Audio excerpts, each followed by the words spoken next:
Bonjour à tous et bienvenue dans ce nouveau tutoriel. Dans ce tutoriel, nous allons apprendre à utiliser la fonction de multicanal de Reaper au sein des pistes pour pouvoir se faciliter la vie lors de l'enregistrement. Petit rappel de base, les pistes de Reaper peuvent contenir jusqu'à 64 canaux. Par défaut, ce qui est entendu sur cette piste est uniquement ce qui est diffusé sur les canaux 1-2 de la piste. Cependant, vous pouvez malgré tout router au sein de cette piste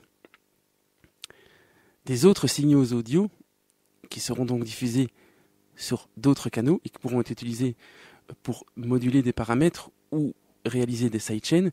Et vous pouvez bien sûr également enregistrer des items multicanaux, des idées comme donc pour enregistrer des effets surround que vous devrez donc bien sûr traiter avec le plugin ReaSurround pour ramener les différents canaux vers les canaux de sortie de votre carte son, ou alors de mixer les différents canaux et les ramener tous sur les canaux 1-2 de votre piste à l'aide d'un mixeur virtuel comme il est possible de le faire avec les plugins JS.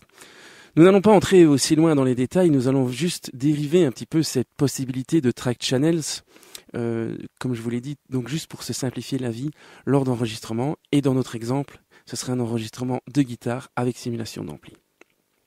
Donc j'ai donc ici une piste qui est normalement tout à fait par défaut. Constatez donc que ma piste s'appelle guitare, que j'ai choisi comme input mon entrée 1 de ma carte son. Je vais mettre la piste en monitoring et armer cette piste en enregistrement. J'ai donc ma guitare qui est branchée sur cette piste, sur cette entrée 1-2. Si je lance l'enregistrement ou que je joue tout simplement sans enregistrer,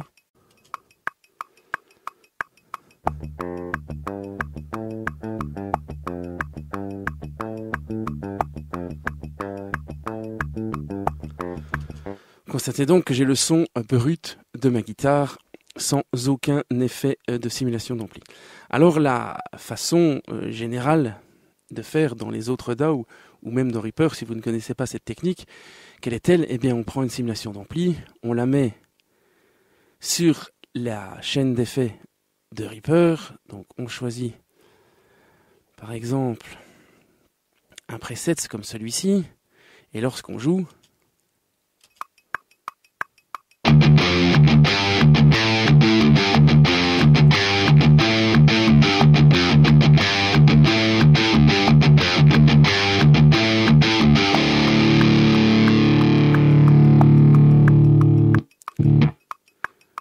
vous avez donc le résultat du son en temps réel, donc traité par cette simulation d'ampli. Si je réalise un enregistrement, qu'est-ce que ça donne ?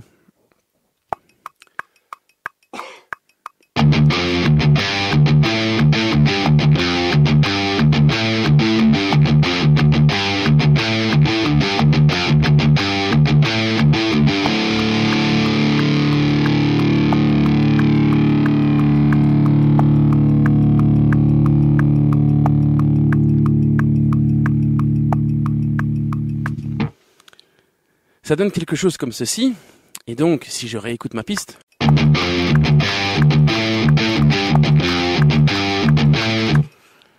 constatez donc que j'ai le son tel que je l'ai enregistré. Cependant, pour avoir le son traité par la simulation d'ampli, il faut impérativement que la simulation d'ampli reste active. En effet, je peux maintenant démonitoriser la piste et désarmer la piste. Si je bypass l'effet, vous constatez alors que j'ai le résultat de ce qui est entré réellement dans la piste de Reaper, à savoir ma guitare non processée. Ce qui veut dire que tout au long du projet et du processus d'enregistrement, je devrais en toutes circonstances garder mon plugin actif pour pouvoir profiter du son tel que je souhaite l'entendre. Ce qui veut dire que si je duplique ma piste ici pour pouvoir réaliser un doublage de cette guitare, comme par exemple ici,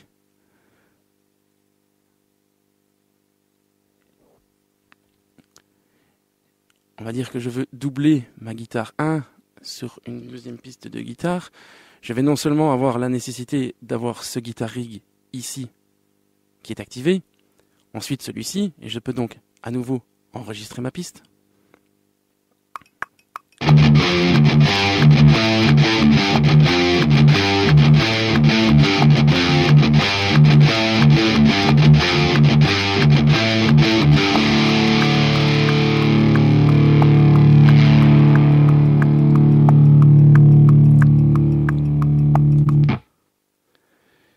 Mes deux guitares sont alors enregistrées et pour pouvoir entendre donc toujours ces deux guitares, je dois maintenir les plugins ici toujours actifs et donc si j'enregistre 7 ou 8 couches de guitare plus une basse également avec une simulation d'ampli, eh bien on arrive très vite à des charges CPU qui peuvent être assez handicapantes.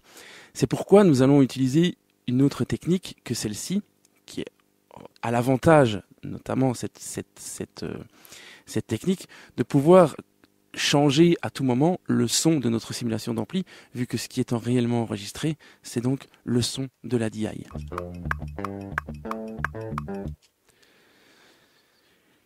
Je vais donc vous montrer maintenant la technique que moi j'affectionne. On va procéder d'abord par étapes. Je vais donc revenir à la base avec donc ma simple simulation d'ampli, mais que je vais placer cette fois-ci dans la chaîne d'input FX. Je vais donc utiliser le même preset. Voilà donc. J'ai donc cette fois-ci ma simulation d'ampli qui n'est plus donc dans la section d'effets de sortie, mais la section d'effets d'entrée. Ce qui va avoir pour but de permettre à Reaper d'enregistrer sur mon item qui va être tracé, non plus le son de la DI brute, mais le son de la simulation d'ampli. Et donc, nous aurons l'équivalent d'une session d'enregistrement avec un vrai ampli. Au final, ce qui a été enregistré, c'est ce qui sort de l'ampli, et non plus le son de la DI. Petite démonstration rapide.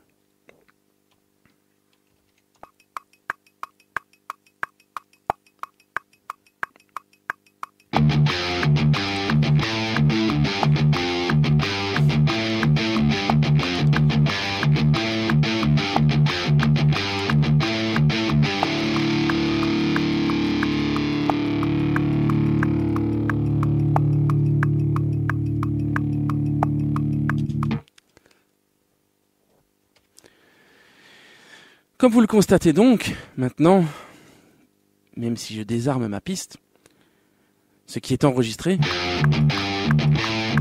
est donc le son de la simulation d'ampli.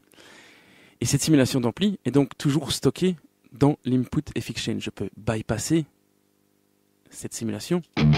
Vous constatez que le son reste inchangé. L'avantage de procéder par l'input FX, c'est que j'attire votre attention ici sur la charge CPU de l'effet, c'est que Reaper ne surcharge pas le processeur via les plugins qui sont dans l'input FX chain si cette piste n'est pas armée. Exemple, si je désarme la piste, constatez alors que la charge CPU, ici, tombe à 0%. Ce qui veut dire que j'ai toujours le son processé, le plugin qui est toujours chargé dans ma piste et prêt à être utilisé au cas où je veux réenregistrer sur cette piste, mais ma charge CPU, elle, est toujours bien de 0%. Ce qui veut dire que si j'ai envie d'enregistrer 10 ou 12 pistes de guitare successivement, eh bien mon processeur ne sera jamais chargé que d'un seul plugin à la fois, vu que je n'enregistrerai qu'une seule piste à la fois. Vous avez donc la possibilité ici d'avoir un gros gain de charge processeur en utilisant donc l'input FX chain plutôt que de l'FX chain traditionnel lors de l'enregistrement. L'ennui de cette technique,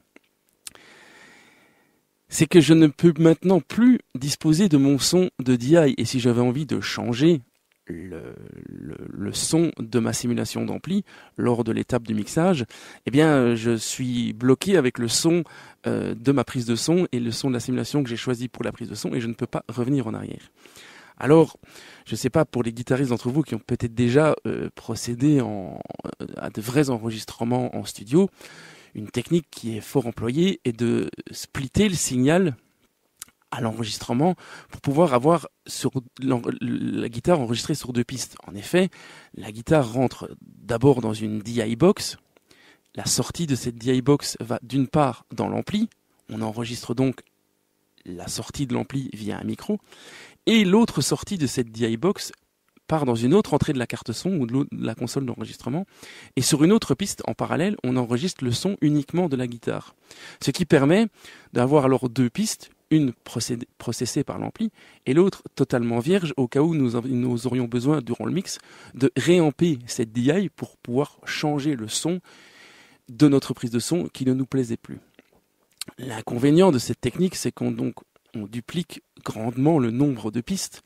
Si donc on a l'intention d'enregistrer 8 ou 9 pistes de guitare dans notre morceau, eh bien chaque fois le son de l'ampli plus le son de la DI, ça fait 2 pistes, et donc si on veut enregistrer 9 pistes de guitare, on arrive directement à 18 pistes, ce qui devient un petit peu lourd à gérer.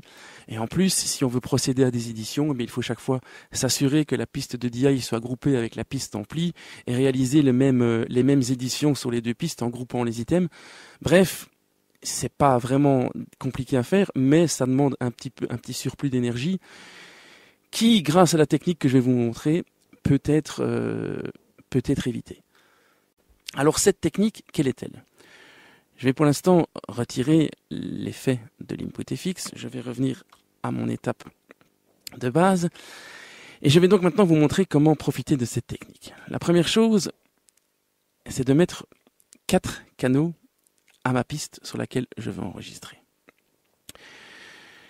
Comme input, je ne vais non plus choisir l'entrée unique instru, ou entrée numéro 1 que j'avais utilisée, mais je vais utiliser un input de 4 channels. J'ai toute une liste de groupes de 4 voix de ma carte son qui est proposée, et je vais donc utiliser celle qui propose l'entrée où est branchée ma guitare en premier lieu. Donc ici, dans le cas que je vous explique, ma guitare étant branchée dans l'entrée instru de ma carte son, je vais donc enregistrer 4 voix audio, la première étant la piste instru, et les 3 autres channels seront donc logiquement les entrées 2, 3 et 4 de ma carte son. Cependant, la technique que je vais vous montrer n'enregistrera pas réellement ce qui rentre dans les inputs 2, 3, 4, vu qu'il n'y aura rien qui y entre. Alors la seconde chose à faire, c'est de replacer, comme je l'ai déjà fait auparavant, la simulation d'ampli dans les fix chains, comme ceci. Je vais bypasser ceci, je reviendrai tout à l'heure. Et donc, ce faisant, maintenant, lorsque je vais enregistrer, eh bien, j'aurai une guerre de différence avec ce que nous avions avant. En réalité, je vais enregistrer donc 4 channels. Sur les channels 1, 2 de mon item sera enregistrée la résultante de ma simulation d'ampli. Et sur les channels 3, 4, ce qui rentre normalement dans les inputs 3 et 4 de ma carte son, à savoir rien du tout. Alors, je vais simuler un petit peu ce split que les ingénieurs du son réalisent avec une DI box, et je vais utiliser un plugin de Reaper tout simple, par exemple le ReaEQ, que je vais mettre ici en première instance de ma chaîne d'input-FX. Je vais retirer toutes les bandes de mon ReaEQ et je vais même désactiver la bande restante, ce qui veut dire que mon EQ n'affecte aucunement le son. Alors pourquoi je fais ça ? Mais je vais tout simplement me servir de cet EQ, de ce plugin, comme un splitter Y. Je vais donc aller dans le plugin Pin Connector et je vais activer en sortie du plugin le channel 3. Qu'est-ce qui va se passer à partir de maintenant ? Je rappelle donc que cette chaîne d'effets agit directement après l'entrée de la carte son. Donc le son va arriver de ma guitare, va entrer dans l'entrée de mon plugin 1-2 et va être routé vers les sorties 1-2 et 3 de ma chaîne d'effets. La simulation d'ampli, elle, va recevoir uniquement ce qui vient dans les channels 1-2 et les renvoyer vers les channels 1-2. Elle ne reçoit donc aucunement ce qui arrive sur le channel 3 et ne renvoie rien au channel 3. Comme vous commencez certainement à le comprendre, je vais donc avoir maintenant un enregistrement en multi-channel avec sur le channel 1-2 la résultante de ma simulation d'ampli et sur le channel 3 la résultante de ma dérivation du plugin. Donc, petite démonstration rapide, Je vais donc continuer à monitoriser ma piste de façon traditionnelle. Et je vais enregistrer maintenant mon input FX chain tel que je viens de vous l'exposer.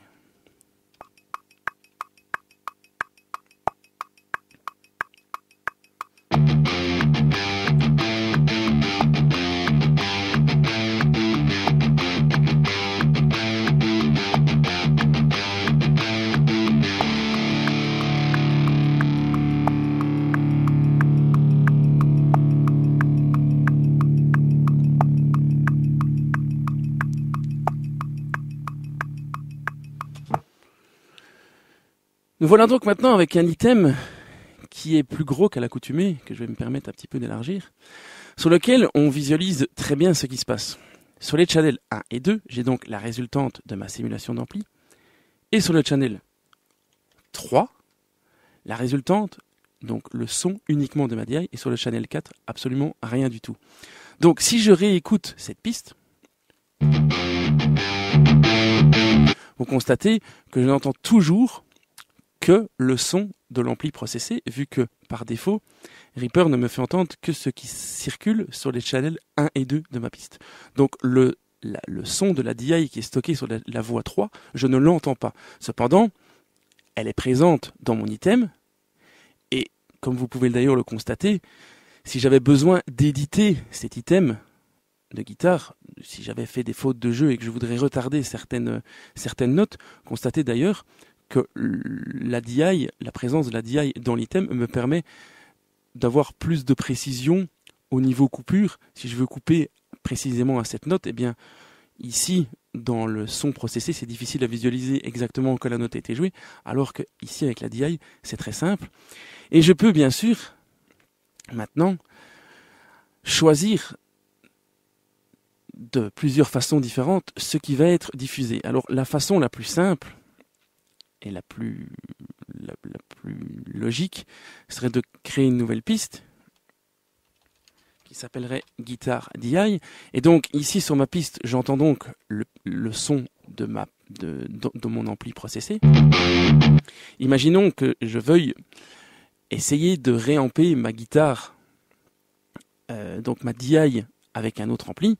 Eh bien je peux alors maintenant placer un autre ampli guitare sur cette piste, quelque chose comme ceci. Je vais alors envoyer ma piste originale dans ma piste Guitar DI, faire en sorte que le channel prélevé sur cette piste soit le channel 3. Et j'ai donc maintenant, je vais réaliser d'ailleurs un envoi pré-fader, pré-FX. Donc je peux baisser totalement le fader de ma piste. Et j'ai donc maintenant ce qui navigue sur mon channel 3 qui va être routé dans cette simulation d'ampli.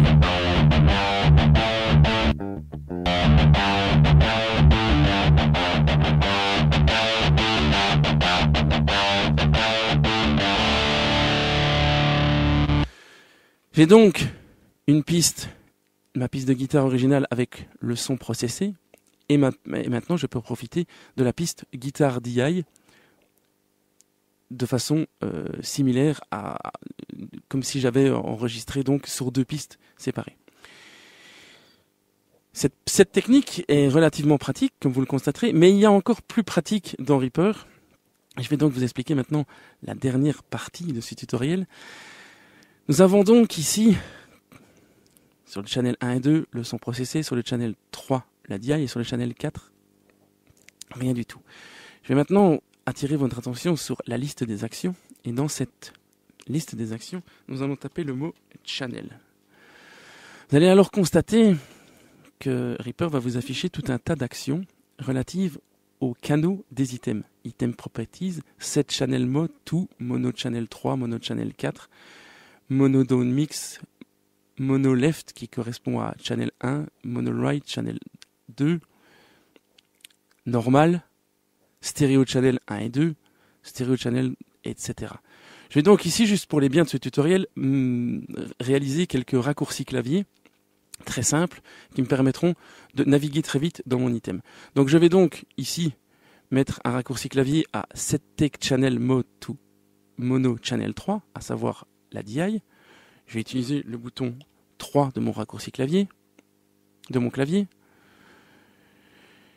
Je vais mettre set take channel mode tout normal à un autre raccourci clavier qui sera par exemple le 0. Et set take channel mode to channel 1.2 qui sera le bouton 1 de mon clavier. Donc j'ai donc 3 nouveaux raccourcis clavier. Le 1 qui va m'afficher sur mon item ce qui se passe sur mon channel 1.2. Le 3 qui va donc m'afficher sur mon item uniquement ce qui se passe sur le channel 3. Et le normal qui me fait ramener mon item à sa version normale. Et donc, si je sélectionne mon item, que je tape 3, que je fais play, j'ai donc la DI. Si je fais 1, j'ai uniquement le son processé. 3, la DI. Et 0, je reviens à l'original. Comme vous le constatez donc, j'ai toutes les informations dont j'ai besoin pour l'édition, pour le traitement post-enregistrement ou pour revenir à ma piste originale sur un seul item et donc je n'ai pas besoin de multiplier le nombre de fichiers enregistrés sur mon ordinateur et j'ai pas besoin de dupliquer les pistes. Donc si vous êtes en train de mixer, eh bien vous avez le son original. Le son ne vous plaît pas, vous cliquez sur 3. Vous avez alors de nouveau la DI originale. Il vous suffit alors de réimporter votre simulation d'ampli préférée sur cette DI et vous êtes reparti comme si rien ne s'était passé avec la DI brute de base. Voilà, j'espère que ce tutoriel un petit peu complexe, tant dans la compréhension que dans l'explication, je vous l'assure, est assez difficile à comprendre, mais essayez chez vous, vous allez voir que ça peut vraiment vous faciliter la vie d'enregistrer vos guitares via simulation comme ceci. Parce que tout est rangé dans un seul et même item, on ne duplique pas les pistes inutilement, et avec quelques raccourcis clavier ou des icônes, eh ben c'est très facile de revenir à des possibilités antérieures. Je tiens également à signaler qu'on pourrait aller beaucoup plus loin dans la chose. Je vais faire vite une rapide démonstration. Imaginons que vous ayez envie d'enregistrer votre son avec 5 simulations d'amplis différentes et de pouvoir dire voilà, je déciderai au mix de quelle simulation d'ampli je veux profiter. Eh bien, je vais donc mettre plusieurs simulations d'ampli ici dans mon... Je vais mettre la deuxième guitare rig avec un autre preset, voilà. Vous pourriez alors choisir ici de splitter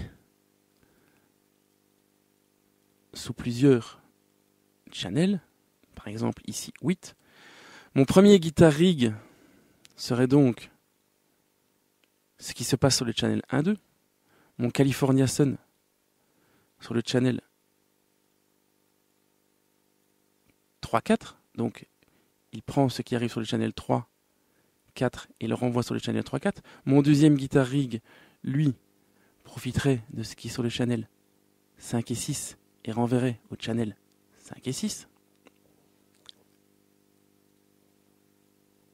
Et j'aurai toujours sur le canal 7 et 8 ma piste de DI. Et donc je pourrais alors maintenant avoir ma piste en track 8 channel. Et si j'enregistrais ma guitare,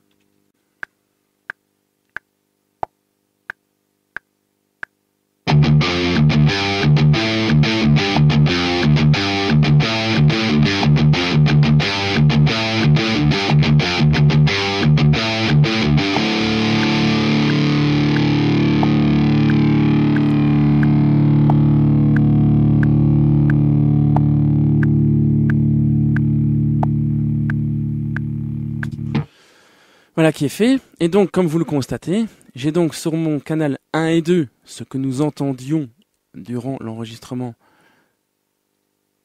cette version de Guitar Rig. Sur le channel 3 et 4, le California Sun. sur le channel 5 et 6, l'autre version de Guitar Rig, et sur le channel 7, ma DI. Et donc,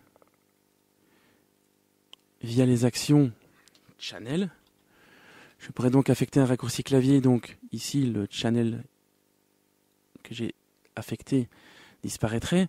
Donc j'aurais donc le normal qui serait toujours le 0, channel 1, 2, channel 3, 4 qui serait alors le bouton 2. Par exemple, vous faites comme vous voulez. Channel 5, 6 qui serait le bouton 3. Et le channel 7 mono, ici, qui serait alors le bouton 4, par exemple. Et donc, par simple raccourci clavier, j'aurais donc Guitar Rig 1, California Sun, Guitar Rig 2, DI, original. L'avantage, encore une fois, comme je vous l'ai dit, c'est que si vous éditez cet item, par exemple en affichant uniquement la DI, là je vais couper cette note ici, couper cette note là, et étirer quelque chose comme ceci. Eh bien, si je reviens à ma version originale, l'édition que j'ai réalisée affecte donc toutes mes simulations d'ampli, comme ma DI. Il est donc très simple d'éditer de cette façon. Vous avez toujours le repère de votre DI qui est beaucoup plus parlant que les sons processés par l'ampli. Voilà,